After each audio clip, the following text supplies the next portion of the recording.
We're walking through the book of Genesis, which is made up of these two main parts. And the first part begins in the garden, where we watch humanity spiral downward in self-destruction, and it ends in the Tower of Babel, where a rebellious humanity is scattered by God. Then the second part of Genesis zooms in and focuses on just one family. And right in the middle is this story that links the two parts of Genesis together and helps us understand what the whole book is all about. So how do we get from the Tower of Babel to the story here in the middle?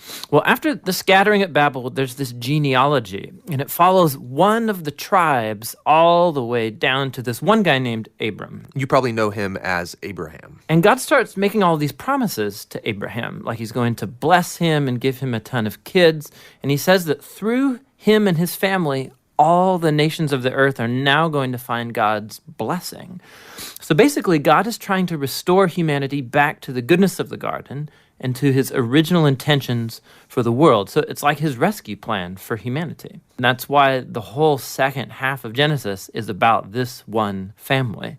And so you have Abraham, and then he has his son Isaac, who has Jacob, and then Jacob has 12 sons. And to each generation, God renews his promise to bless them and all nations through them. So because of this promise to use this family to rescue the world, it's pretty easy to read these stories as examples of how to be a good person. But actually, for the most part, this family is totally dysfunctional. So for example, let's go back to Abraham. This whole story is about God giving him and his wife Sarah a family, but two different times. He basically gives Sarah away to other men by denying that she's even his wife. And then Sarah gets impatient about having a son, and so she makes Abraham sleep with her servant girl, which then causes all of these other problems in the family. So they get really old, and you begin to think that there's no way they're going to have a kid of their own. But then, miraculously, they do. It's Isaac. And Isaac, he has two sons, Esau and Jacob, and it seems like things are going pretty good. But Jacob, the younger brother, wants the family's inheritance, which belongs to Esau, the older brother. So he devises a plan where he's going to steal it from his father, Isaac, who at this point in the story is now old and blind. Which, who does that? Horrible, stealing from your blind father. Yeah, and then he just takes off.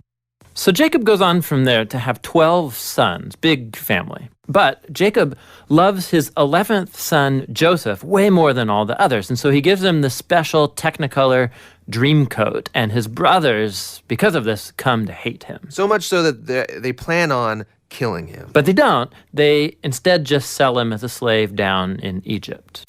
Now, while in Egypt, through this crazy series of events, Joseph goes from being in a prison cell to becoming the second in command there. And so later on, the whole Middle East falls into this food shortage. And Joseph's brothers, they come down to Egypt looking for food. And then when they get there, who should they find as the ruler of the whole land? It's Joseph, that guy they sold into slavery. But he actually saves them from starving to death. And so here you have it. These are the great-grandchildren of Abraham who have done this heinous act to their brother. But God has transformed their evil into something good. And that's exactly what Joseph says here in the last paragraph of the entire book. He says, you guys planned all of this for evil, but God planned it for good, to save people's lives. Now, these words, they conclude the book because they actually summarize the message of the whole story so far. Humans keep choosing evil, and we are thinking they're screwing up God's plan, but he keeps turning their evil back into good. And somehow, he's going to use this family to restore humanity back to the garden.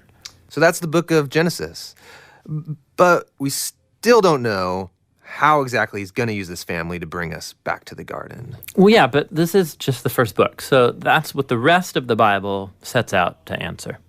Hey there, I'm Tim. And this is John. We believe the best way to understand the Bible is to get a handle on its overall storyline, as well as the individual design of every book. If you're wondering where we make all these videos, we make them in Portland, Oregon. We actually share some space with a creative agency called Sincerely Truman, who serves coffee, free coffee every morning, so look us up and come by and have a cup.